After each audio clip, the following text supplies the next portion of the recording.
ভাইয়া আমি বি ইউনিটের স্টুডেন্ট, আমি সাস্ট ভর্তি পরীক্ষায় কোন মডেলের ক্যালকুলেটর ব্যবহার করতে পারবো, কিংবা সি ইউনিটের স্টুডেন্টরা সাস্ট ভর্তি পরীক্ষায় কোন মডেলের ক্যালকুলেটর ব্যবহার করতে পারবে, সম্পূর্ণ থাকবে আজকের এই ভিডিওতে। সালাম আলাইকুম রহমতুল্লাহ। প্রিয় সাস্টেন ভর্তিযুদ্ধ ভাই বোনেরা, তোমরা এ ইউনিট, সি ইউনিট, পাশাপাশি তোমরা বি ইউনিট, যে ইউনিটের স্টুডেন্ট হও না কেন, তোমরা সাস্ট ভর্তি পরীক্ষায় ক্যালকুলেটর ব্যবহার করতে পারবে।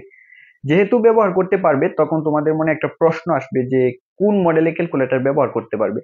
ফার্স্ট ভর্তি পরীক্ষার কমিটি তোমাদের ফার্স্ট ভর্তি পরীক্ষার জন্য যে ক্যালকুলেটর মডেলটা দিয়েছে সেটা হচ্ছে যে সকল ক্যালকুলেটর তোমাদের এফএক্স 100 এর সমান কিংবা তার নিম্নমানের যে ক্যালকুলেটর গুলো রয়েছে। আমি আবার বলছি, যে সকল ক্যালকুলেটরের মডেল এফএক্স 100 এর সমান এবং তার ছোট, সেই সকল ক্যালকুলেটর কিন্তু ফার্স্ট ভর্তি পরীক্ষার জন্য এলাও।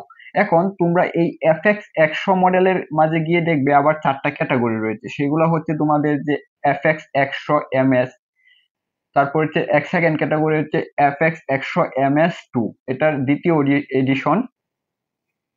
আবার রয়েছে দেখা যায় এফএস 100 ইএস, এটা হচ্ছে তোমাদের তৃতীয় এডিশন। আবার দেখা যায় তোমাদের আরেকটা ক্যালকুলেটর আছে এফএক্স 100 ইএস প্লাস। এই যে চারটা তোমাদের ক্যাটাগরি এখানে বললাম, যেগুলা ফার্স্ট ভর্তি পরীক্ষার জন্য এলাও। পাশাপাশি এফএক্স 100 এমএক্স এর নিম্নমানের ক্যালকুলেটর, যেমন 12 ডিজিটের ক্যালকুলেটর আছে, পাশাপাশি অন্যান্য যে ক্যালকুলেটর গুলো বাজারে রয়েছে, সেই ক্যালকুলেটর গুলো কিন্তু তোমরা ফার্স্ট ভর্তি পরীক্ষায় ব্যবহার করতে পারবে। আশা করি তোমরা এখন চিন্তামুক্ত হয়েছো, এখন তোমরা তোমাদের যে পড়ার টেবিলে মুভ করো।